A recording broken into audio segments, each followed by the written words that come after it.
3 déclarations récentes de Donald Trump à l'épreuve des faits. I don't think any president stopped one war. I stopped 8 wars in 8 months. I saved maybe hundreds of millions of lives. C'est exagéré. Dans la liste de Donald Trump, il y a des conflits où la paix est encore incertaine. Prenons celui entre Israël et le Hamas. Le cessez-le-feu et la libération des otages ont été salués comme des accomplissements majeurs de Donald Trump.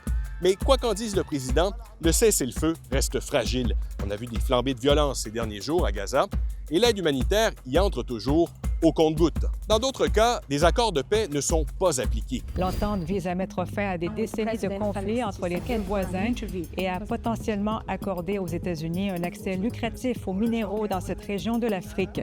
Comme cette entente signée entre la République démocratique du Congo et le Rwanda en juin à Washington. Today, the violence and destruction comes to an end and the entire region begins a new chapter of hope. Mais après, les hostilités ont continué sur le terrain. Et finalement, il y a des guerres qui n'en sont pas vraiment. Entre l'Égypte et l'Éthiopie, par exemple, il n'y avait pas de conflit armé, mais plutôt des fortes tensions diplomatiques autour d'un barrage hydroélectrique. Déclaration 2. We have over $17 trillion being invested now in the United States. Or, sur le site de la Maison-Blanche, la liste des investissements majeurs annoncés totalise plutôt 8 800 milliards, à peu près la moitié.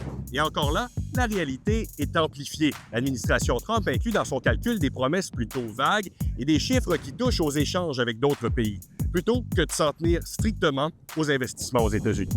Et finalement, For the last 4 months, the number of illegal aliens admitted and entering our country has been 0. selon les autorités, il y a eu environ 8000 personnes appréhendées aux frontières américaines en août 2025, soit 70 % de moins qu'en janvier, quand Donald Trump est entré en fonction. Donc, oui, une baisse conséquente, mais pas zéro. Et puis, ces chiffres avaient déjà commencé à diminuer fortement dans la dernière année de présidence de Joe Biden, quand il avait resserré les critères pour demander l'asile à la frontière sud des États-Unis.